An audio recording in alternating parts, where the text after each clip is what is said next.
Hello everyone, welcome you all. तो आज हम क्लास 10th एनसीईआरटी के चैप्टर 2 पॉलिनोमियल्स के बारे में समझने वाले हैं। सब कुछ देखेंगे। ये हमारा इंट्रोडक्टरी वीडियो होगा पॉलिनोमियल्स का।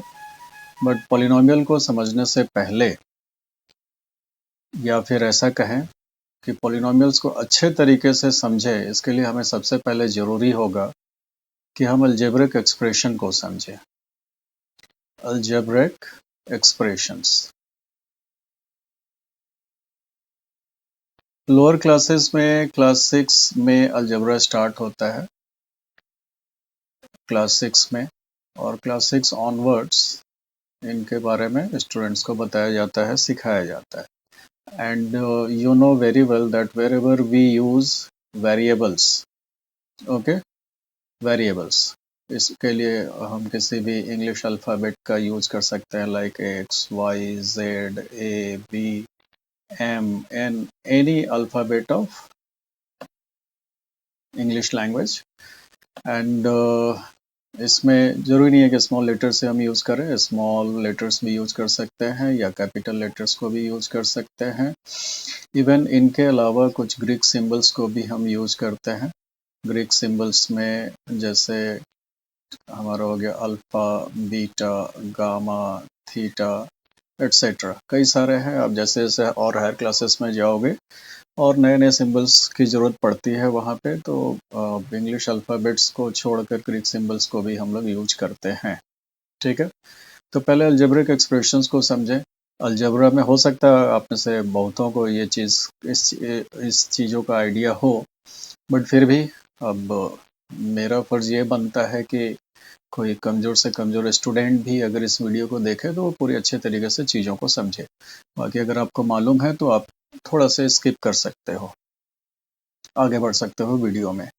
अब अलजेब्रिक एक्सप्रेशन क्या है? तो अलजेब्रिक एक्सप्रेशंस क्या होते हैं? वो मैथमेटिकल एक्सप्रेशंस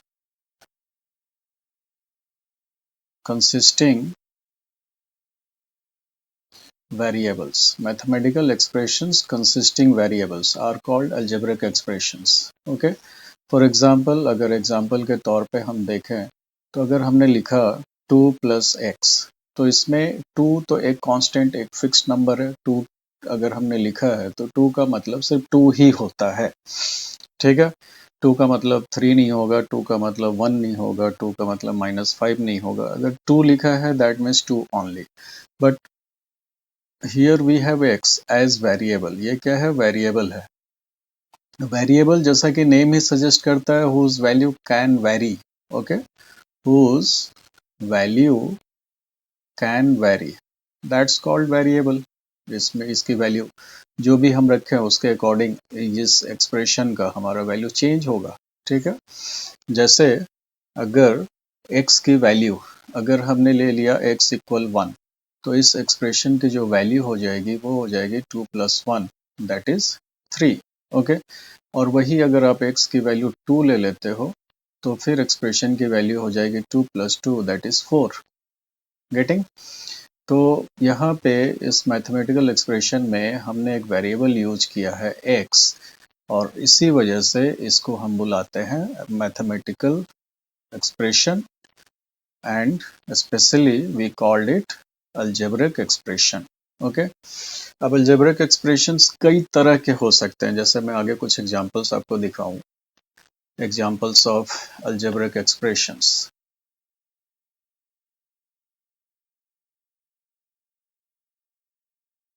पहला एग्जांपल, जैसे अगर मैंने लिखा, जैसे ऊपर ही लिखा था 2 प्लस एक्स लिखा था, या मैंने x प्लस 2 लिखा। ठीक है, इसके बाद फिर हो सकता है 3x² minus 5x plus 2y।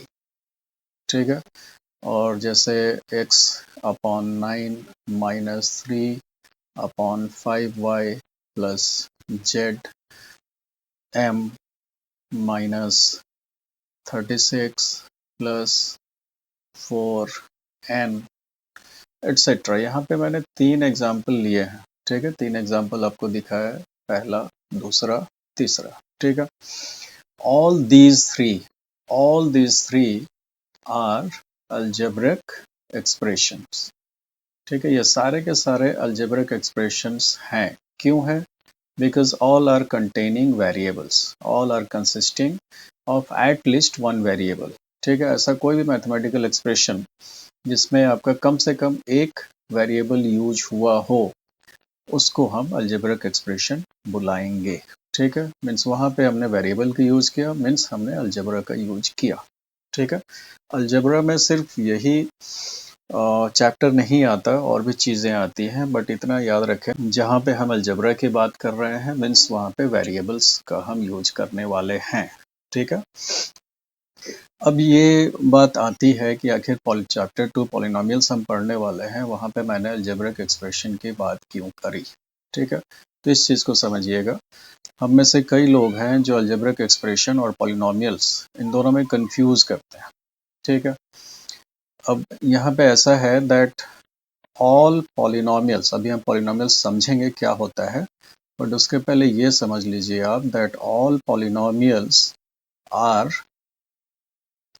Algebraic expressions. ठीक है, सारे पॉलिनोमियल्स अलजेब्रिक एक्सप्रेशंस होते हैं। एक एक्सेप्शन है, ठीक है, उसको हम देखेंगे। वहाँ पे वेरिएबल हम लिखते नहीं हैं, बट वेरिएबल वहाँ पे हिडन होता है। ठीक है, वहाँ पे थोड़ा सा ध्यान रखेंगे। दूसरी चीज़ कि ऑल, एक तो पहला ये हो गया that all polynomials are algebraic expression, but all algebraic expressions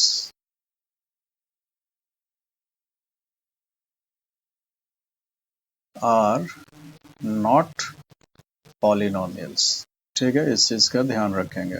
ठीक है, सारे ही polynomials, all polynomials are algebraic expressions. ठीक है, क्योंकि उनमें वेरिएबल का यूज हम करते हैं, है ना। एक एक्सेप्शन की बात मैंने कही है, वो मैं आगे दिखाऊंगा आपको। But all algebraic expressions are not polynomials, सारे अलजेब्रिक एक्सप्रेशंस पॉलिनोमियल्स नहीं होते। ठीक है, तो अब इस चीज को हम आगे देख।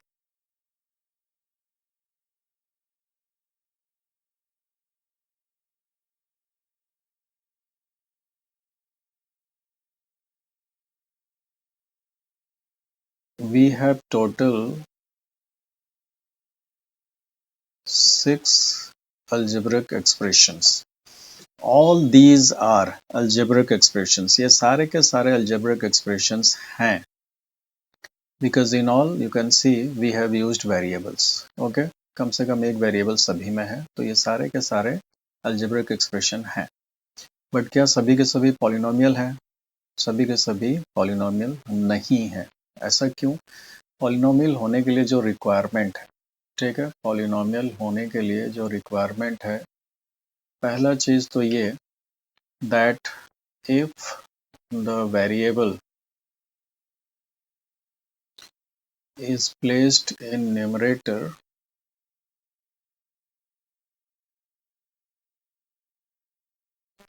having negative or fractional exponent। Exponent का क्या मतलब हो गया? पावर। ठीक है, देन द एक्सप्रेशन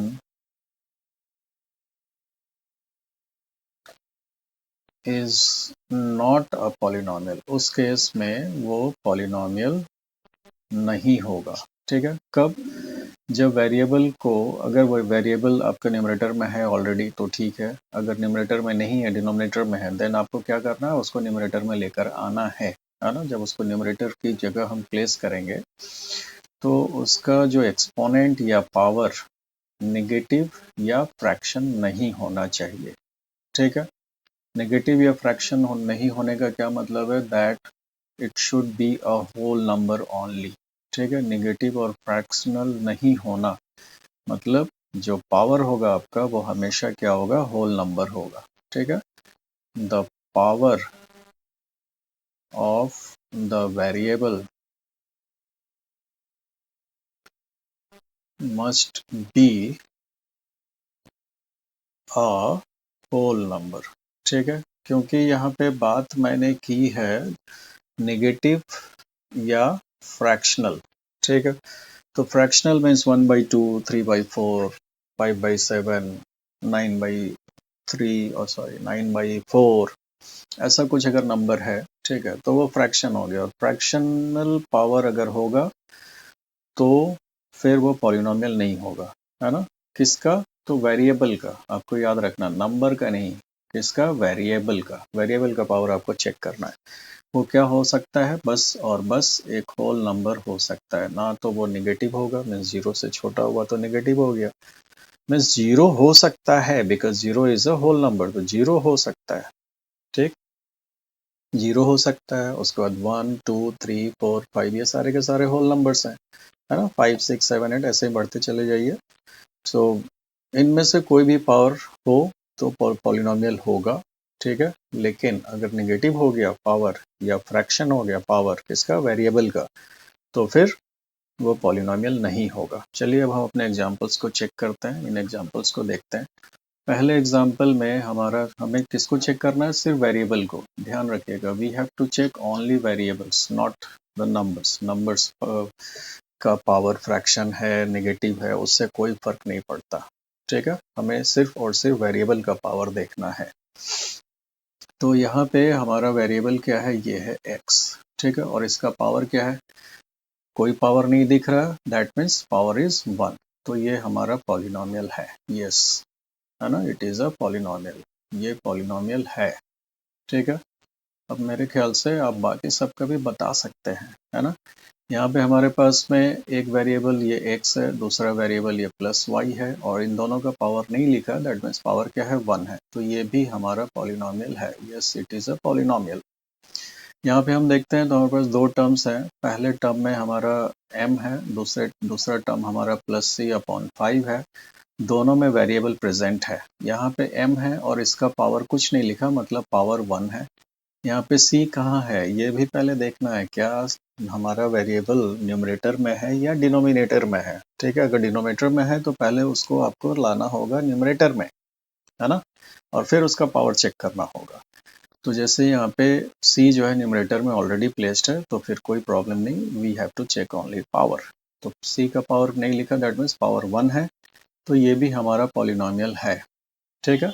अब फोर्थ एग्जाम्पल देखते हैं। फोर्थ एग्जाम्पल में एक वेरिएबल x है यहाँ पे और एक वेरिएबल यहाँ पे y है। x is in numerator and having power 1, y denominator में है, तो इसका पावर यहाँ पे चेक करके अगर आप आंसर दोगे यस और नो पॉलिनोमियल है या नहीं है, तो आपका आंसर हो सकता है गलत हो जाए, ठीक है। आपको क्या करना होगा? पहले इस y को उठा के लाना होगा न्यूमरेटर में। तो अगर हम न्यूमरेटर में इसको लेकर आएंगे तो ये हो जाएगा 3 और y का पावर हो जाएगा -1, ठीक है। नीचे पावर क्या था? 1 था। जब भी हम ये प्लेस इंटरचेंज करते हैं न्यूमरेटर से डिनोमिनेटर में या डिनोमिनेटर से न्यूमरेटर में, तो उसका पावर का साइन चेंज हो जाता है, ठीक है, चाहे वो वेरिएबल हो या फिर कोई नंबर ही क्यों ना हो। तो अब यहाँ पे देखिए आप, दो वेरिएबल्स हैं, एक x है, दूसरा y है। यहाँ पे x का पावर क्या है? +1, और यहाँ पे y का पावर क्या है? निगेटिव, निगेटिव आ गया, ठीक है। ये होल नंबर नहीं है, तो ये आपका हो गया no, it is not a polynomial, ये आपका पॉलिनोमियल नहीं है, ठीक है, क्योंकि वेरिएबल का पावर निगेटिव हो गया, है ना। अब इसमें देखते हैं फिफ्थ एग्जाम्पल में। फिफ्थ में ये न्यूमरेटर न्यूमरेटर न्यूमरेटर, डिनोमिनेटर है ही नहीं, that means these are in numerator. अब इसका पावर आपका 2 है, ये तो सही है, पॉलिनोमियल के फेवर में है, ये भी पॉलिनोमियल के फेवर में है, बट यहाँ पे जेड का पावर क्या है? तो आप बोलोगे भाई जेड का पावर 1 है, नहीं। स्क्वायर रूट का मतलब होता है कि पावर आपका फ्रैक्शन में है एंड दैट इज 1/2। अगर इसको आप इस तरीके से देखें, √z, इसको पावर के फॉर्म में हम लिखेंगे तो ये लिखा जाएगा z⁻½ 1/2। तो ये क्या हो गया? ये फ्रैक्शन हो गया ना, ये होल नंबर नहीं है, तो ये भी आपका पॉलिनोमियल नहीं है, no, it is not a polynomial. अब इसमें देखें हम एग्जाम्पल 6 में, तो यहाँ पे ये फेवर में है, ये आपका निगेटिव हो गया, तो ये निगेटिव हो गया, तो फिर ये पॉलिनोमियल नहीं है हमारा। हालांकि जेड का पावर 3 है, ये होल नंबर है, पी का पावर कुछ नहीं है, पावर 1 है, तो ये भी फेवर में है। 4 में से 3 वेरिएबल्स पॉलिनोमियल के फेवर में थे, बट ये y का पावर नेगेटिव होने की वजह से ये भी आपका पॉलिनोमियल नहीं है। तो you have to write it is not a polynomial. Okay, अब मेरे ख्याल से आपको समझ में आ गई होगी बात कि कोई अलजेब्रिक एक्सप्रेशन कब पॉलिनोमियल होता है और कब नहीं होता है। Standard form of a polynomial, polynomial का स्टैंडर्ड फॉर्म। ये हो सकता है आपको समझने में थोड़ा सा दिक्कत हो, बट कोई परेशानी वाली नहीं है, कोई टेंशन नहीं लेना है। समझ में आए तो ठीक, ये स्टैंडर्ड फॉर्म, अदरवाइज जो काम की चीज़ें हैं वो आगे फिर मैं बताऊंगा, वो आपको समझ में आएगा। Let's see the standard form. ए, यहाँ सफिक्स में मैंने n लिखा है, and then x raise to power n, then plus a n minus one x raise to power n minus one, then plus a n minus two x n minus two. Likewise ये n minus three, n minus four, उस तरीके से होते होते last में जब n minus n हो जाएगा, ठीक है, ये 2 बढ़ते बढ़ते n के इक्वल हो जाएगा, तो n माइनस n हो जाएगा 0, और x का पावर भी क्या हो जाएगा 0। ठीक है, तो ये स्टैंडर्ड फॉर्म है ना। अब इसमें हो सकता है कि कुछ लोगों को ये लग रहा हो कि ये क्या लिखा है क्या लिखा गया है, समझ में नहीं आ रहा है। तो देखिए, बहुत सिंपल सी बात है। यहाँ पे पहले समझिएगा, मैं लिख रहा हूँ 3x प्लस 2y। ठीक है, तो इसमें आपको मेरे ख्याल से ये चीज़ मालूम होना चाहिए कि इसमें हमारे पास दो टर्म्स हैं। पहले तो एक टर्म ये है, दूसरा टर्म यहाँ से यहाँ तक है। एक टर्म ये हो गया 3x और दूसरा टर्म ये हो गया प्लस 2y। ठीक, अब इसमें कुछ साइन यहाँ पे नहीं है प्लस माइनस, दैट मीन्स कि ये टर्म पॉजिटिव है 3x। ठीक है, ये पॉजिटिव टर्म है, और ये 2y भी पॉजिटिव टर्म है। कोई भी किसी भी टर्म को जब भी आप इस तरीके से डिवाइड करके देखेंगे तो उसके साइन को भी ध्यान में रखना होगा, है ना। तो एक टर्म यहाँ पे हमारा 3x है और दूसरा टर्म है 2y, दोनों पॉजिटिव है, अलग अलग लिखा है, तो अब यहाँ पे भी साइन प्लस पॉजिटिव है तो लिखने की जरूरत नहीं है। अब इसमें x वेरिएबल है, यहाँ पे y वेरिएबल है, ये क्या है, वेरिएबल्स हैं, दीज आर वेरिएबल्स। अब ये वेरिएबल्स हैं, और 3 और 2 को हम क्या बुलाएंगे, सो 3 इज कॉल्ड कोएफिशिएंट। ठीक है, कोएफिशिएंट, और यहाँ पे 2 जो है ये भी क्या है, कोएफिशिएंट। वेरिएबल को छोड़ के उसके साथ उस टर्म में जिस वेरिएबल की भी हम बात कर रहे हैं, उस वेरिएबल को छोड़कर उस टर्म में जो भी उसके साथ है, जो भी उसके संगी साथी हैं, दे आर कॉल्ड कोएफिशिएंट्स। ठीक है, जैसे एक एग्जांपल और मैं लेता हूँ। मान लीजिए कोई टर्म है -13xyz। ठीक है, अब इस यहाँ पे मैंने बस एक टर्म ही लिखा है, ठीक है, मल्टीपल टर्म्स मैंने नहीं लिखे, एक ही टर्म लिखा है। बट इस टर्म में हमारे पास एक वेरिएबल नहीं है, 3 वेरिएबल्स है, x है, y है और z है, 3 वेरिएबल है। तो यहाँ पे अगर पूछा जाए आपसे कि what is the coefficient of x, ये चीज़ ध्यान में रखेंगे कि कोफिशिएंट जब भी पूछा जाता है या जब भी हम बात करते हैं कोफिशिएंट्स की, तो वो वेरिएबल्स के कोफिशिएंट्स की बात करते हैं। ठीक है, तो यहाँ पे इस तरीके से अगर पूछा जाए दैट कोएफिशिएंट या कोएफिशिएंट्स ऑफ x, तो ये हो जाएगा -13yz। ठीक है, ये 2 का मैं लिखूंगा, आपको खुद ही समझ में आ जाएगा कि मैं क्या कहना चाह रहा हूँ। ठीक है, कोएफिशिएंट ऑफ y, तो ये हो गया -13xz, मेरे ख्याल से समझ में आ रहा होगा। कोएफिशिएंट ऑफ z, तो ये हमारा हो जाएगा -13xy। सीधा सा मतलब है कि जिसका भी कोएफिशिएंट पूछा गया है उसको छोड़कर, जैसे x का पूछा गया अगर, तो x को छोड़कर बाकी जो भी बचे वो क्या हो गए, x के कोएफिशिएंट्स। ठीक है, likewise you can see coefficient of x is this, coefficient of y means y को छोड़कर बाकी जो भी है -13x और z, तो ये y के कोएफिशिएंट्स हो गए। उसी तरीके से z के कोएफिशिएंट, z को छोड़कर बाकी जो भी है उस टर्म में वो z के कोएफिशिएंट हो गए। ठीक है, तो ये चीज़ तो समझ में आ गया होगा। और इसी के अकॉर्डिंग अगर हम यहाँ पे देखें तो यहाँ पे जो वेरिएबल है हमारा, ये जो मैंने स्टैंडर्ड फॉर्म लिखा है, यहाँ पे जो वेरिएबल है वो x है, ठीक है। a वेरिएबल नहीं है ना, a इज़ नॉट वेरिएबल, हालांकि एज वेरिएबल हमने यहाँ पे यूज किया है बट वो वेरिएबल नहीं होगा। ये हमारा a n, ये क्या है, कोएफिशिएंट है, किसका, x raise to power n का। a n-1 ये क्या है, ये कोफिशिएंट है, किसका कोफिशिएंट है, तो इस वेरिएबल का, x raise to power n-1 का ये कोफिशिएंट है। लाइकवाइज a n-2 ये कोफिशिएंट है x raise to power n-2 का, और ठीक उसी तरीके से a0 और a0 is coefficient of x raise to power 0, ठीक है। तो ये कंफ्यूज होने वाली कोई बात ही नहीं है। दीज आर समथिंग कोफिशिएंट्स, इसका कुछ भी वैल्यू हो सकता है, कोई भी नंबर हो सकता है। पॉलिनोमियल में ये कोई ना कोई न्यूमेरिक वैल्यू होगा, ठीक है।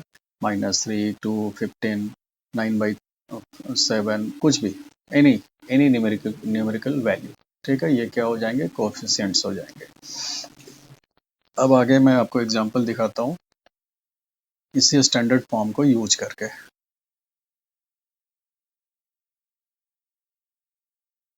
तो ये हमारा क्या है, स्टैंडर्ड फॉर्म है पॉलिनोमियल का। यहाँ पे x क्या है, x हमारा वेरिएबल है, और जैसा कि आपने पहले डिस्कस किया था कि पॉलिनोमियल अगर है तो x जो वेरिएबल है उसका पावर क्या होना चाहिए, कोई भी होल नंबर होना चाहिए। तो n क्या है हमारा, एनी होल नंबर, ठीक है, कोई होल नंबर। यहाँ पे लेट n इक्वल्स 3, अगर n 3 है, a3 x raise to power 3 plus a n-1 means 3-1 हो जाएगा, 3-1, और x क्या हो जाएगा, 3-1 प्लस a 3-2 है ना, n-2, ध्यान ध्यान से देखिएगा, x 3-2 प्लस a 3-3 x 3-3। अब ये 3-3 क्या हो जाएगा, ये 0 हो जाएगा, ठीक है। इसका मतलब 3-4 पे हम नहीं जा सकते, 3-4 में जाएंगे तो ये वैल्यू हो जाएगी निगेटिव,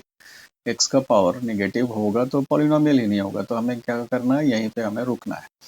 अब इसको मैं थोड़ा सा और आगे अगर लिखूं तो a3x3 प्लस 3-1 2 हो जाएगा, x square plus a1 x raise to power 1 plus a0 x to the power 0, ठीक है। ये मीनिंग हुआ, है ना।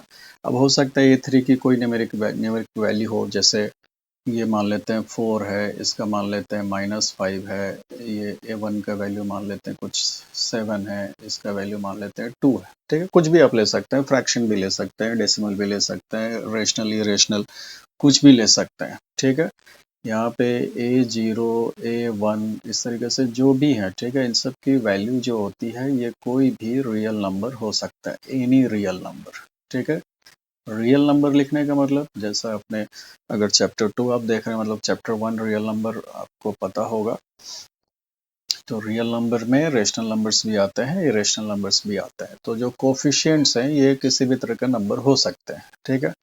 तो अगर ये इनकी वैल्यू है तो फिर हमारा पॉलिनोमियल किस हिसाब से लिखा जाएगा, 4x³ plus -5 x square plus 7x raise to power 1 plus 2x to the power 0, है ना। अभी और आगे देखिए, 4x³ ये प्लस इंटू माइनस माइनस हो जाएगा, -5x स्क्वायर प्लस 7, और x टू द पावर 1 है तो 1 लिखने की ज़रूरत नहीं है। और यहाँ पे ये जो हमारा टर्म है, आपको मालूम होगा x टू द पावर 0 अगर है तो इसकी वैल्यू, अगर पावर 0 हो जाता तो उसकी वैल्यू क्या हो जाती है, 1 हो जाती है। और उस हिसाब से ये x रेज टू पावर 0 अगर 1 हो गया तो 2 इंटू 1 क्या हो जाएगा, सिर्फ 2। तो ये एक पॉलिनोमियल हमें मिला। जो वैल्यूज हमने लिए वो अपने हिसाब से ही हमने लिए, जैसे n की वैल्यू मैंने यहाँ पे 3 लेकर स्टार्ट किया था और कोफिशिएंट अपने हिसाब से कुछ ले लिए थे। तो उस हिसाब से आप देख सकते हो कि ये जो हमारा स्टैंडर्ड फॉर्म था, ये जो हमारा स्टैंडर्ड फॉर्म था उसमें n की वैल्यू हमने एक रखी, और कोफिशिएंट्स जो थे हमारे, इन कोफिशिएंट्स को कोई वैल्यू हमने दे दिया, ठीक है।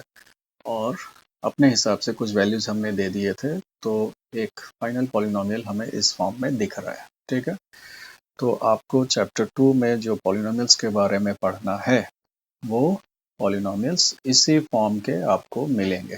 ठीक है, यहाँ पे n की वैल्यू हमने 3 ली थी, तो आप देखिए स्टैंडर्ड फॉर्म है ना, ये स्टैंडर्ड फॉर्म हम लेकर चले हैं। तो स्टैंडर्ड फॉर्म में हमें क्या मिल रहा है कि पहला टर्म का जो वेरिएबल है उसका पावर हाईएस्ट है 3। फिर जैसे जैसे आप आगे बढ़ रहे हो नेक्स्ट टर्म में वेरिएबल का पावर क्या होता जा रहा है, कम होता जा रहा है। यहाँ पे 2 यहाँ पे नहीं है मतलब 1, और यहाँ पे वेरिएबल है ही नहीं। तो वेरिएबल अगर नहीं है तो वो केस क्या हो जाता है, मीन्स उसका वेरिएबल था बट उसका पावर क्या था, 0 था, और पावर 0 होने की वजह से वो वेरिएबल वहाँ से वैनिश हो गया आपका। ठीक है, तो जैसे जैसे हम नेक्स्ट टर्म की ओर बढ़ते हैं वेरिएबल का पावर डिक्रीज होता है ना। और कभी भी आपको कोई पॉलिनोमियल दे दिया गया और बोला गया कि इसको स्टैंडर्ड फॉर्म में लिखो, राइट, और express the given polynomial in its standard form, तो आपको यही काम करना है कि वो टर्म जिसके वेरिएबल का वैल्यू हाईएस्ट है उसको सबसे पहले लिखना है, और फिर decreasing order of power of variable के फॉर्म में आपको लिखते चले जाना है, and it will become standard form. ठीक है, वो स्टैंडर्ड फॉर्म जो ऊपर मैंने लिखा था, ठीक है, जहाँ से हमने स्टार्ट किया, वो नोटेशन था। ठीक है, स्टैंडर्ड फॉर्म का नोटेशन था, है ना। और ये कुछ एक्चुअल वैल्यूज़ हैं, और उन वैल्यूज़ के हिसाब से ये जो पॉलिनोमियल हमारा एक यूनिक पॉलिनोमियल जो फॉर्म हो रहा है इस उसका ये स्टैंडर्ड फॉर्म है। ठीक है, अगर इसी को मैं आगे पीछे लिख दूँ like -5x² plus 4x³ plus 7x plus 2, तो ये स्टैंडर्ड फॉर्म नहीं है। ठीक है, नॉट इन स्टैंडर्ड फॉर्म, ये स्टैंडर्ड फॉर्म में नहीं है, क्योंकि हाईएस्ट पावर के साथ जो वेरिएबल है वो आपका पहले पोजीशन पे नहीं है और दूसरे पोजीशन पे है। ठीक है, तो ये स्टैंडर्ड फॉर्म नहीं हुआ, यही चीज़ ध्यान में रखना है। कई जगह पे काम आता है स्टैंडर्ड फॉर्म, है ना। स्टैंडर्ड फॉर्म में अगर हम ना लिखें तो फिर जैसे क्वाड्रेटिक को आप कई बार स्प्लिट करते हो तो वहाँ पे हम पढ़ते हैं स्प्लिटिंग बाय मिडिल टर्म, ये मेथड का नाम है। ठीक है, अब जैसे एक मैं लिख के दिखाता हूँ 2x² प्लस 5x माइनस 2। अब यहाँ पे मिडिल टर्म ये है हमारा, है ना, इसको हम स्प्लिट करते हैं। बट अगर यही आपका इस तरीके से लिखा रहा है 5x प्लस 2x² माइनस 2, तो इस केस में तो मिडिल टर्म ये हो जा रहा है। बट अगर आप इसको स्प्लिट करने चलेंगे तो you will not be able to solve, ये हमारा गलत हो जाएगा। तो पहले क्या करना पड़ता है, पहले इसको स्टैंडर्ड फॉर्म में लिखना पड़ता है, and then after we get the middle term, and then आपको उसको स्प्लिट करना होता है। ठीक है, तो ये मिस्टेक भी कई स्टूडेंट्स करते हैं जो स्टैंडर्ड फॉर्म को नहीं समझते। तो पहले जो भी पॉलिनोमियल है वो उसको आप स्टैंडर्ड फॉर्म में लिख लीजिए, वो कई सारे प्रॉब्लम्स सॉल्व कर देता है। ये जो हाईएस्ट पावर के साथ जो टर्म है, this term is called leading term. इस टर्म को हम क्या कहते हैं, लीडिंग टर्म। ये सारे कंसेप्ट जो मैं बता रहा हूँ ये क्लास 9th का एक तरह से कंसेप्ट है। क्लास 9th में अगर आपने ठीक से किया होगा तो इतने तक के पार्ट को आप स्किप कर सकते हो। ठीक, तो इस टर्म को हम क्या कहते हैं, लीडिंग टर्म। क्यों कहते हैं इसको लीडिंग टर्म, वो अभी आपको समझ में आएगा। मैं अभी जो नेक्स्ट टॉपिक जो बात करने जा रहा हूँ that is called degree of a polynomial. अब यहाँ से ये भी आपके 9th में पढ़ना था, बट ये 10th में भी सबसे पहला टॉपिक हमारा यही है, डिग्री ऑफ अ पॉलिनोमियल। अब डिग्री ऑफ अ पॉलिनोमियल क्या होता है, तो इसको हम समझ लेते हैं फिर आगे बढ़ेंगे। The highest power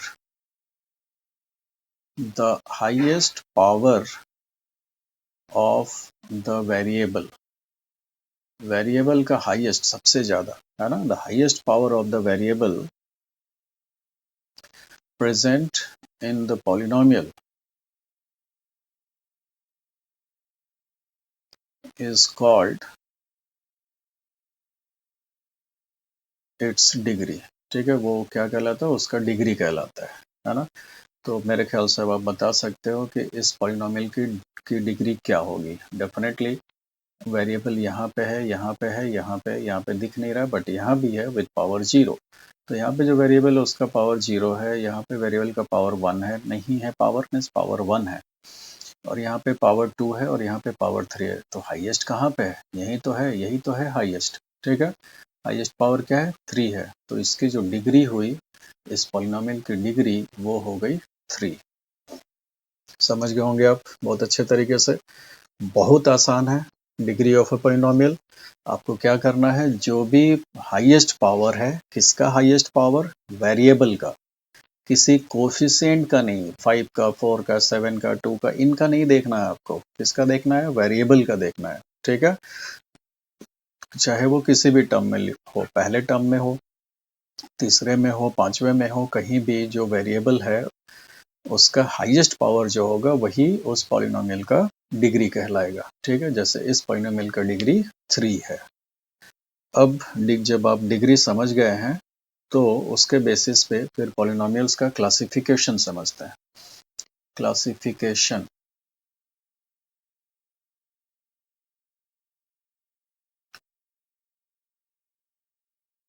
classification of polynomials. ये classification of polynomials on the basis of degree. ठीक है, डिग्री के बेसिस पे पॉलिनोमियल का क्लासिफिकेशन हम करते हैं। तो इधर मैं डिग्री लिखता हूँ, इसको टेबुलर फॉर्म में समझते हैं, और इधर नेम ऑफ पॉलिनोमियल, कि उस पॉलिनोमियल को किस नाम से हम बुलाते हैं। हालांकि सभी के लिए स्पेशल नेम्स आपको नहीं पढ़ना है, बट जितने इंपॉर्टेंट हैं जो आपको पढ़ना है वो हम देख लेते हैं। ठीक है, तो ये on the basis of degree है। तो डिग्री अगर 1 है, एक डिग्री 0 भी होगा, 2, 3, 4, 5, 6 और इसी तरीके से आगे। डिग्री अगर 1 है तो पॉलिनोमियल, 0 की मैं अभी बात नहीं कर रहा हूँ, है ना, बाद में करेंगे। डिग्री अगर 1 है तो पॉलिनोमियल को हम बुलाते हैं लीनियर पॉलिनोमियल। अगर डिग्री 2 है then it is called quadratic polynomial. क्या कहलाता है, क्वाड्रेटिक पॉलिनोमियल। अगर डिग्री 3 है then it is called cubic polynomial. अगर डिग्री 4 है then it is called bi quadratic polynomial. बाकी इससे आगे के लिए हमारे पास में वैसे स्पेशल नेम्स फिलहाल नहीं है, मतलब पढ़ने के लिए नहीं है। तो इसको आप क्या बुला सकते हो, इसको आप बुला सकते हो, अगर डिग्री 5 है तो आप इसको बोल सकते हो पॉलिनोमियल इन डिग्री 5। ऐसे नेमिंग बाकी इन चारों के लिए भी यूज कर सकते हैं, बट सिंस इन चारों के लिए आपके पास स्पेशल नेम्स हैं तो इन नेम्स को आप जरूर याद रखेंगे। बाकी डिग्री 5, डिग्री 6 के लिए नेम्स हो सकते हैं, बट आपको पढ़ना नहीं है तो उसकी बात भी नहीं करेंगे हम। तो पॉलिनोमियल अगर डिग्री 6 है तो हम क्या बोलेंगे, polynomial in degree 6। Likewise polynomial in degree 7, इन 8, इन 9, इस तरीके से नेमिंग हम कर सकते हैं। अब अगर डिग्री 0 हो तो फिर हम क्या बुलाएंगे, पहले इनके एग्जाम्पल समझ लेते हैं। ठीक है, एक एक एग्जाम्पल देख लेते हैं बाइक्वाड्रेटिक तक का।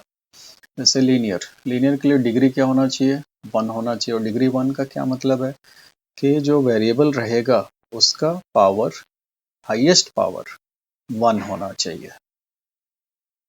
जैसे 2x प्लस 3, यहाँ पे वेरिएबल x प्रेजेंट है, इसका पावर कुछ नहीं लिखा, मीन्स पावर क्या है, 1 है। तो ये हमारा लीनियर पॉलिनोमियल हो गया। तो आप देख सकते हैं लीनियर पॉलिनोमियल कैसा दिखता होगा, वेरिएबल का पावर नहीं लिखा रहेगा, है ना, या फिर 1 लिखा रहेगा, तो उसको हम बुलाएंगे लीनियर। क्वाड्रेटिक डिग्री 2 मतलब आपको वेरिएबल का जो सबसे हाईएस्ट पावर है वो 2 रहेगा। For example x square minus 2x plus 5। ठीक, ये स्टैंडर्ड फॉर्म में ही मैं लिख रहा हूँ, मीन्स जो पहला टर्म लिख रहा हूँ वही आपका वही टर्म लीडिंग टर्म है, और लीडिंग टर्म उसी को हम कहते हैं जो उसका डिग्री बताता है पॉलिनोमियल का, है ना। तो यहाँ पे ये दो जगह पे वेरिएबल है, यहाँ पे पावर 1 है, नहीं है मतलब 1 है इस जगह पे, और इस जगह पे पावर 2 है। तो हाईएस्ट पावर क्या हो गया, 2 हो गया, और हाईएस्ट पावर 2 मीन्स डिग्री 2, और डिग्री 2 तो कैसा पॉलिनोमियल हो गया, क्वाड्रेटिक। ठीक, उसी तरीके से cubic, like minus 3x to the power 3। क्या देखना है आपको, वेरिएबल का पावर देखना है ना, वेरिएबल का, प्लस एक्स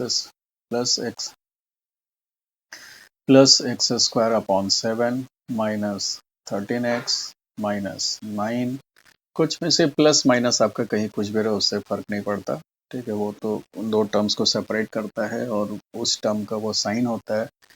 ठीक है, उससे कोफिशिएंट का साइन पॉजिटिव या नेगेटिव होता है। आपको चेक करना है वेरिएबल और उसका पावर। ठीक है, तो यहाँ पे वेरिएबल x है, पावर 3 है, यहाँ पे वेरिएबल x है, पावर 2 है, यहाँ पे वेरिएबल x है जिसका कोई पावर नहीं, मीन्स पावर 1 है। ठीक है, तो हाईएस्ट पावर क्या हुआ, ये 3, दैट मीन्स इसकी डिग्री 3 है, तो ये कैसा पॉलिनोमियल हो गया, क्यूबिक हो गया। इसी तरीके से बाई क्वाड्रेटिक और डिग्री 5, डिग्री 6, इसके एग्जाम्पल्स अब आप खुद से समझ सकते हैं। तो यहाँ तक तो ठीक है। अब ये डिग्री 0 का क्या मसला है भाई, डिग्री 0, तो इसका एग्जाम्पल पहले आप देखिए, फिर मैं बताता हूँ उसको क्या, आप खुद ही बता दोगे।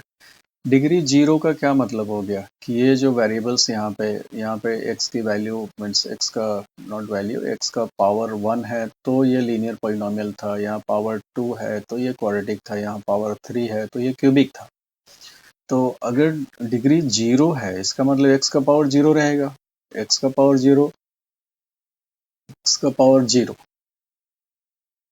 यहाँ पे x का पावर 1 है, यहाँ पे x का पावर 0 है, तो x का पावर 0 मतलब ये तो 1 हो जाएगा, सीधी सी बात है 1 हो जाएगा।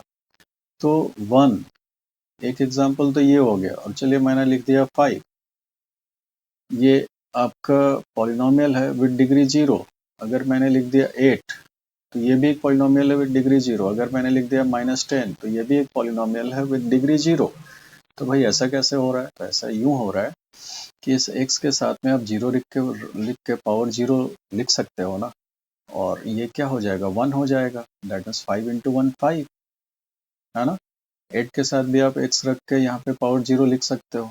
ठीक है, x to the power 0 1, 8 into 1 8, वापस से 8 हो जाएगा, ये 5, यहाँ पे भी x टू द पावर 0 आप लिख सकते हो, तो इसकी वैल्यू क्या हो जाएगी, 1 हो जाएगी। -10 इंटू 1 क्या हो जाएगा, -10। तो जहाँ पे डिग्री 0 है, डिग्री 0 होने का मतलब कि जो वेरिएबल है वो आपको वैनिश हो जाता है, वेरिएबल दिखेगा नहीं, लिखने का कोई मतलब नहीं है, क्योंकि वो x का पावर 0 मीन्स वैल्यू 1 और 1 से मल्टीप्लाई होके we get the number itself, है ना, जो भी रहेगा। अगर कुछ नहीं है तो वो 1 बनेगा। अब ये 1, 5, 8, -10 ये सब क्या है, ये सब फिक्स्ड वैल्यूज है ना, फिक्स्ड वैल्यूज हैं, कांस्टेंट। तो यही वर्ड हमारा इसको, इस पॉलिनोमियल का नेमिंग होता है कांस्टेंट पॉलिनोमियल। क्या पॉलिनोमियल, कांस्टेंट पॉलिनोमियल। तो जहाँ पे आपका सिर्फ नंबर दिखे वो पॉलिनोमियल क्या हो जाएगा, कांस्टेंट पॉलिनोमियल हो जाएगा। अब कांस्टेंट पॉलिनोमियल में 1 है, 5 है, 8 है, -10 है। अगर मैं लिखता हूँ 0, ये क्या है, ये 0 है ना, ओ नहीं है, ये 0 है। अगर मैंने लिखा 0 तो क्या ये एक कांस्टेंट पॉलिनोमियल होगा, is it a constant polynomial, क्योंकि 0 का मतलब ही तो 0 ही होता है। तो क्या इसको हम कांस्टेंट पॉलिनोमियल बुला सकते हैं, क्या 0 के साथ हम x रख के पावर 0 रखेंगे तो ये तो सपोर्ट कर रहा है कि हाँ ये कांस्टेंट पॉलिनोमियल होगा, लेकिन ये कांस्टेंट पॉलिनोमियल नहीं होता है, it's not a constant polynomial. अब ऐसा क्यों, बहुत सिंपल है, आप देखो इधर 0 into x to the power 2 भी तो मैं लिखता तो इसकी वैल्यू भी 0 होती, इसकी वैल्यू 0 हो रही है। 0 into x to the power अगर मैं 100 भी लिख दूँ तो 0 से मल्टीप्लाई होगा, इसको 0 ही होना है ना। अगर मैं 0 into x to the power 1592 भी लिख दूं तब भी ये 0 ही होना है। तो इस केस में भी 0 हो रहा है वैल्यू, यहाँ पे भी 0 हो रहा है, इस केस में भी 0 हो रहा है, इसका मतलब, और डेफिनेटली यहाँ पे भी 0 हो रहा है। तो 0 पावर है तब भी, 2 पावर है तब भी, 100 है पावर तब भी, और 1592 पावर है तब भी वैल्यू 0 ही हो रहा है। मीन्स किसी एक पर्टिकुलर पावर के लिए हम नहीं बोल सकते, है ना, कुछ भी हो सकता है, x का पावर कुछ भी हो सकता है ना। तो हम कांस्टेंट पॉलिनोमियल कब बुलाते हैं, जब डिग्री 0 होता है तब। लेकिन यहाँ तो 2 भी हो रहा है, 100 भी हो रहा है, 1592 भी हो रहा है, तो ये तो फिर नॉट डिफाइंड हो गया ना, है ना। नॉट डिफाइंड, बस यही वर्ड आपको याद रखना है, दैट जीरो इज, ये जीरो ओ नहीं है ना, ध्यान में रखेंगे, zero is called zero polynomial. इसका एक अलग ही नाम है, इसको कांस्टेंट पॉलिनोमियल नहीं बुलाते, इसको हम जीरो पॉलिनोमियल बुलाते हैं। और मोस्ट इम्पॉर्टेंटली आपको ये याद रखना है दैट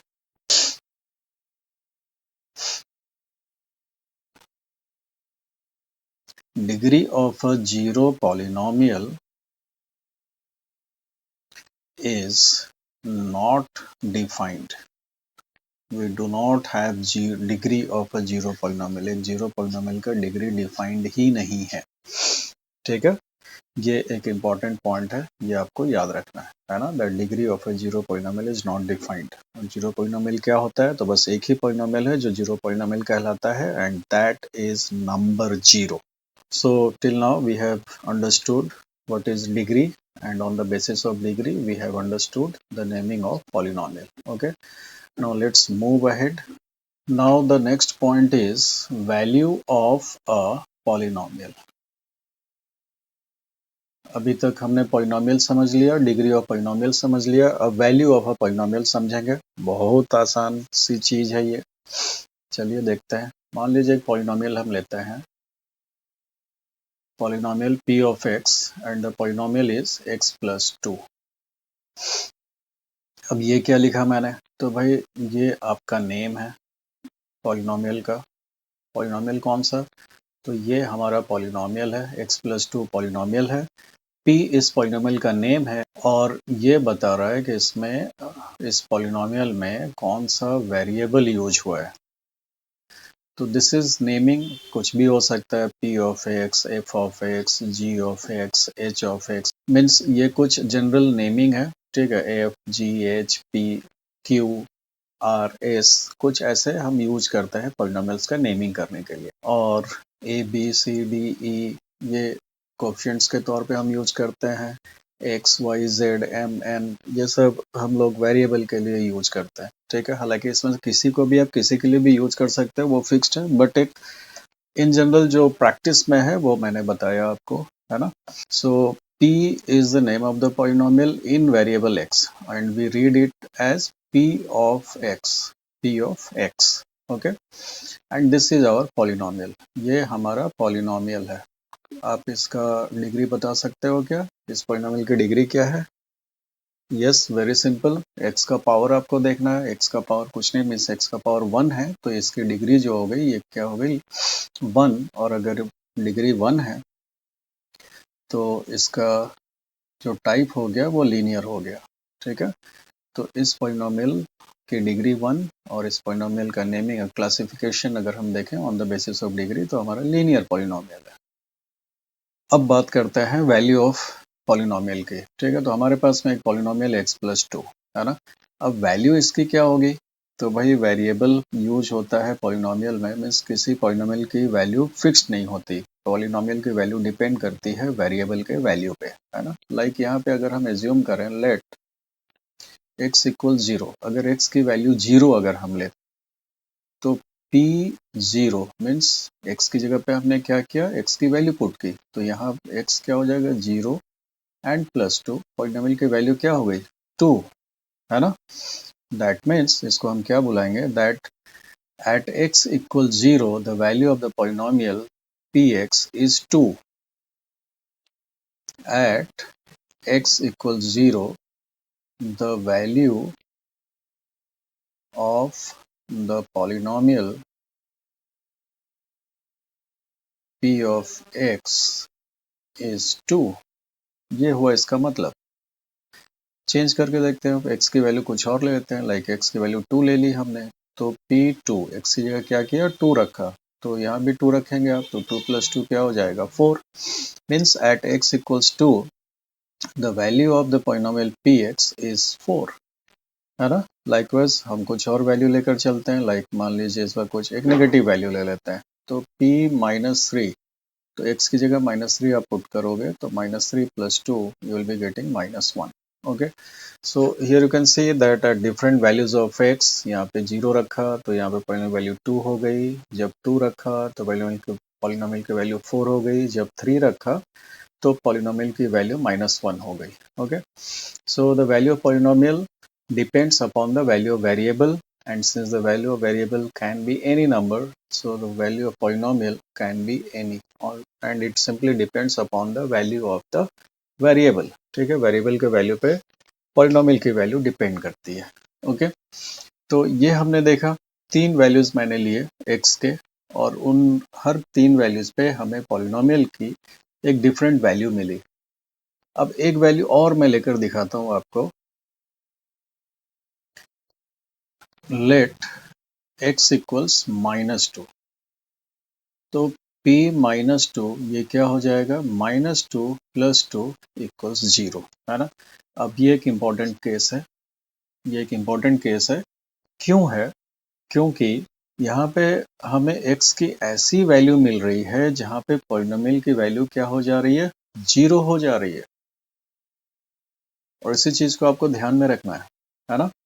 क्यों, क्योंकि हमारा जो नेक्स्ट टॉपिक है इसमें वो है zero of a polynomial, zero of a polynomial.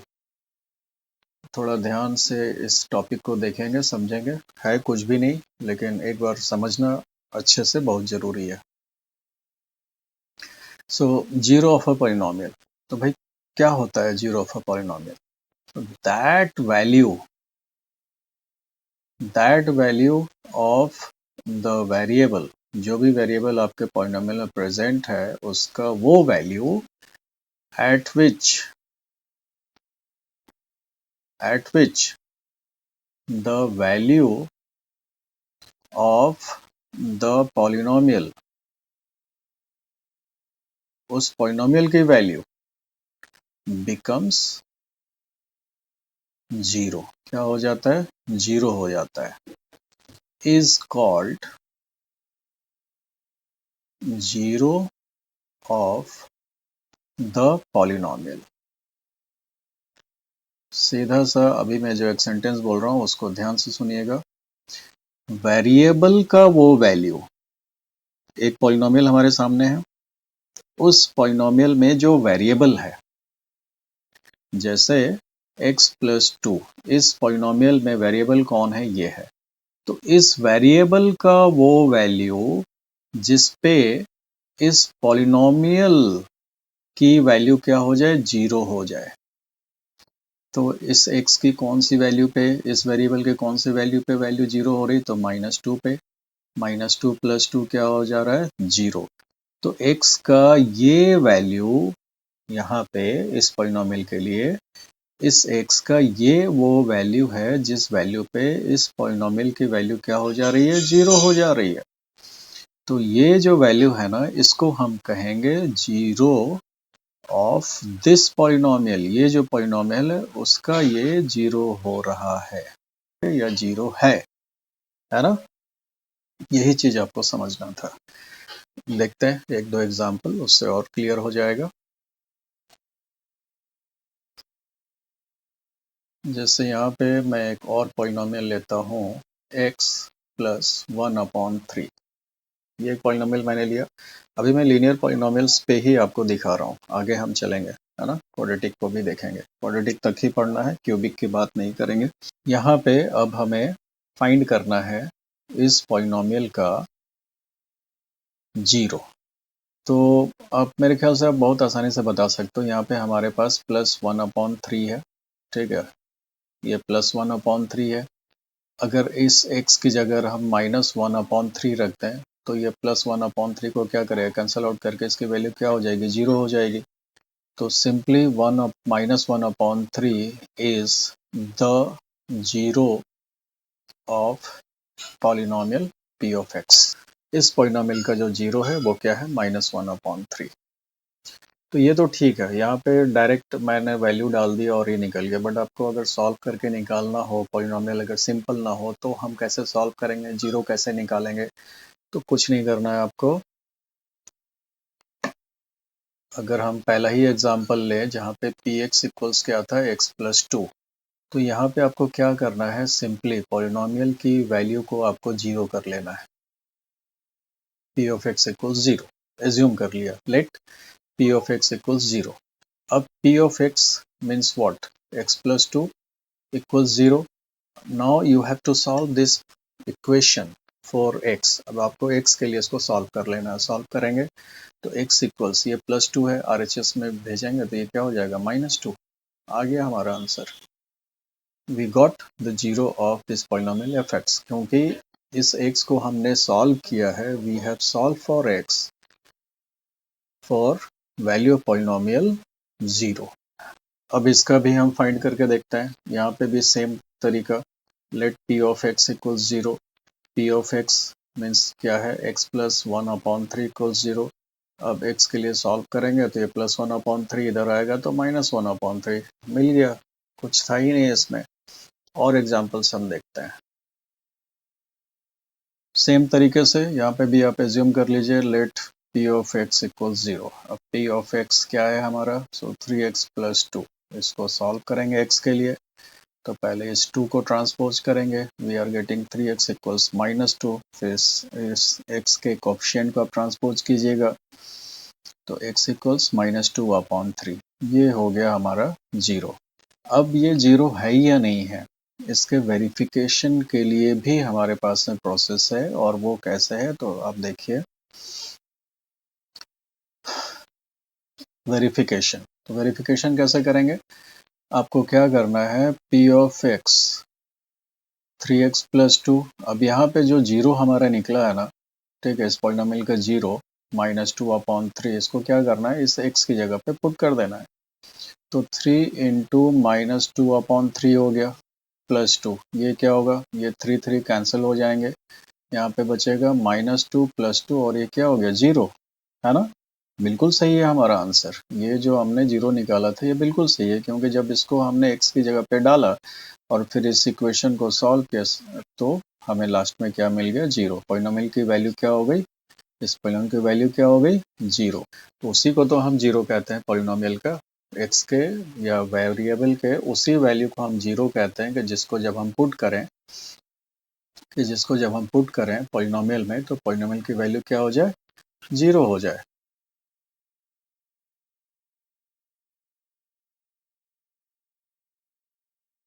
अब देखते हैं एक क्वाड्रिक पॉलिनोमियल के 0 या जीरोस। ठीक है, अब देखिए यहाँ पे ध्यान से, तो मैंने सिर्फ 0 नहीं लिखा है और एग्जैक्टली जीरोस भी नहीं लिखा है। ठीक है, इस तरह से लिखने का मतलब होता है या तो 0 मीन्स या तो एक 0 होगा या फिर हो सकता है एक से ज़्यादा 0 भी हो। तो क्या होता है, कैसे होता है, आगे समझते हैं। यहाँ पे मैंने एक क्वाड्रिक पॉलिनोमियल लिया है, p of x square. You can see, आप देख सकते हो यहाँ पे पावर, मैक्सिमम पावर 2 है वेरिएबल का, यहाँ पे 1 है और यहाँ पे वेरिएबल है ही नहीं, मीन्स उसका पावर 0 है। तो इसकी डिग्री क्या है, 2 है, और डिग्री अगर 2 है तो ये आपका क्वाड्रिक पॉलिनोमियल हुआ। अब इस क्वाड्रिक पॉलिनोमियल का 0 अगर हमें फाइंड करना है तो वो हम कैसे करेंगे, तो उसको फाइंड करने का तरीका होता है सिंपली जैसे हमने लीनियर के लिए किया था, ठीक उसी तरीके से हम करेंगे। हम सिंपली px की वैल्यू 0 ले लेंगे और px हमारा क्या है, x square plus 7x plus 10 equals 0। अब यहाँ पे हमें splitting of the middle term वाला मेथड यूज करना पड़ेगा। एक्स स्क्वायर, यहाँ पे हमारा मिडिल टर्म क्या है, 7x, स्प्लिट हम करेंगे तो we can split as 2x plus 5x plus 10 equals 0। अब पहले दो टर्म से अब कॉमन निकाला x, तो यहाँ बचा x प्लस 2। फिर दूसरे दो टर्म से कॉमन निकल सकता है 5, क्या बचेगा, x प्लस 2। अब हमारे पास में दो टर्म्स हैं तो, और दोनों में x प्लस 2 कॉमन है, तो x प्लस 2 कॉमन निकाल लिया तो पहले टर्म में बचा x, दूसरे टर्म में बचा 5, है ना। अब यहाँ पे हमारे पास में दो फैक्टर्स हैं, और दो फैक्टर्स हैं तो यहाँ पे हम दो तरीके से जा सकते हैं। एक तो x प्लस 2 इक्वल्स 0 होगा, अगर हम x प्लस 5 को RHS में ट्रांसपोज करेंगे तो क्या होगा, 0 अपॉन x प्लस 5 0 हो जाएगा, means x plus 2 equals finally 0। तो ये इस चीज़ को हम नहीं दिखाते हैं, हम डायरेक्ट इस तरीके से लिख देते हैं। तो एक तो हुआ हमारा x+2 = 0, और दूसरा अगर हमने x+2 को RHS में भेजा होता तो हमें मिलता है x+5 = 0। तो यहाँ के बाद में दो रास्ते हो जाते हैं, ठीक है। पहले रास्ते पे हम आगे बढ़े तो वी आर गेटिंग x = -2, और यहाँ पे हमें मिल रहा है x = -5।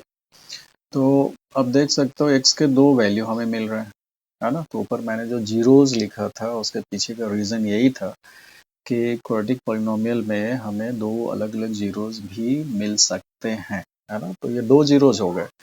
अब अगर ये दो जीरोज मिल रहे हैं और जीरो का जो हमने कंसेप्ट समझा था कि अगर इसको हम p ऑफ x में अगर पुट करते हैं, x की जगह पे अगर ये डालते हैं तो पॉलिनोमियल की वैल्यू जीरो होनी चाहिए, है ना। और ठीक उसी तरीके से यहाँ पे भी अगर इसमें -5 भी अगर हम डालें तो या तो -2 पुट करें या -5 पुट करें, दोनों केस में वैल्यू पॉलिनोमियल की क्या होनी चाहिए, जीरो होनी चाहिए। तभी तो ये -2 और -5 जीरो कहलाएंगे, नहीं तो कहाँ से कहलाएंगे। तो ये चेक करते हैं इसको। That means we are going to verify. तो पॉलिनोमियल हमारा क्या है, पॉलिनोमियल हमारा x² + 7x + 10। p of x है x² + 7x + 10। अब यहाँ पे हम क्या करते हैं, x की वैल्यू एक बार -2 डालकर चेक करते हैं। तो -2 अगर हम डालेंगे तो यहाँ पे हो जाएगा -2 का स्क्वायर + 7 × -2 + 10। अगर सॉल्व करेंगे तो -2 का स्क्वायर हो जाएगा 4, और ये 7 × -2 हो जाएगा -14 + 10। अब देख सकते हो यहाँ पे 4 + 10 हो गया 14, और यहाँ पे क्या है -14। तो 14 - 14 0, बिल्कुल सही है। मीन्स -2 इस पॉलिनोमियल का जीरो, इस पॉलिनोमियल का जीरो है ना। अब दूसरे को भी चेक कर लेते हैं, p -5, ठीक है। -5 स्क्वायर, है ना, इस x² की जगह पे फिर +7x है, तो 7 × -5 एंड देन +10। इसको सॉल्व करेंगे तो -5 का स्क्वायर 25, ये हो गया -35 + 10। 25 + 10 हो गया 35, और यहाँ क्या है -35। तो आप देख सकते हो यहाँ भी जीरो मिल रहा है। That means -5 is also zero of the same polynomial. तो यहाँ पे हमारे पास में दो जीरोज हैं, x = -2 and -5, both are zeros of this polynomial.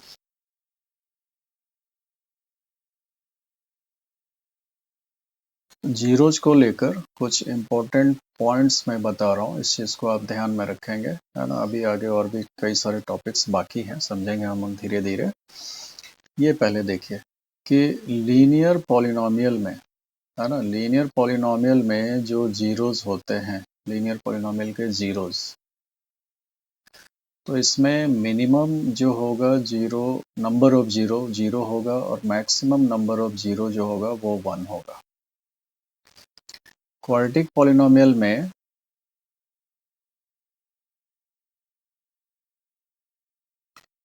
Quadratic polynomial के लिए मिनिमम नंबर ऑफ जीरो जो होता है वो 0 होता है, और मैक्सिमम नंबर ऑफ जीरो जो होता है वो 2 होता है।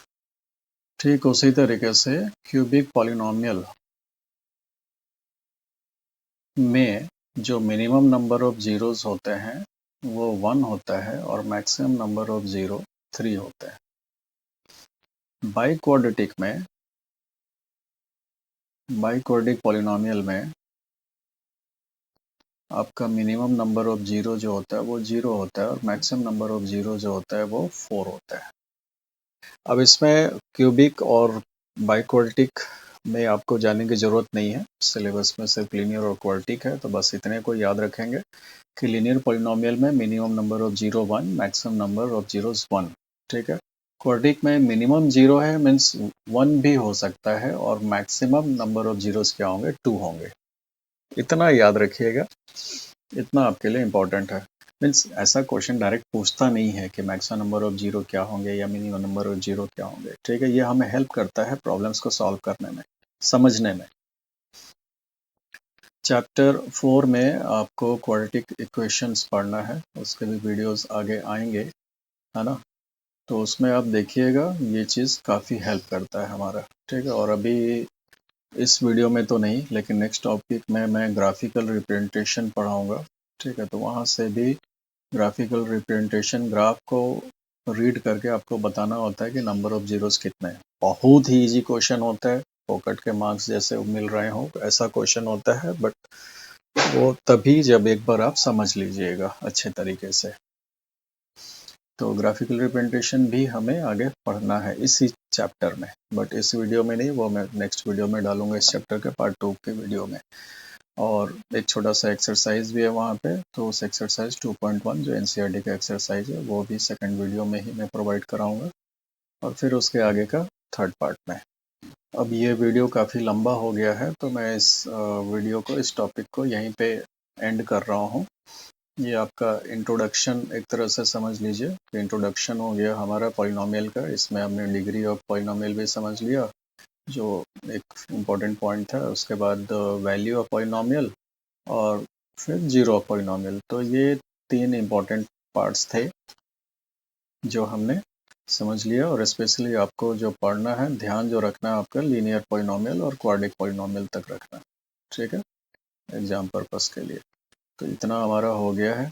अब इस वीडियो को मैं एंड कर रहा हूँ। मिलते हैं बहुत जल्द नेक्स्ट पार्ट में, part 2 of this chapter 2 polynomials. Okay, thank you, bye, take care.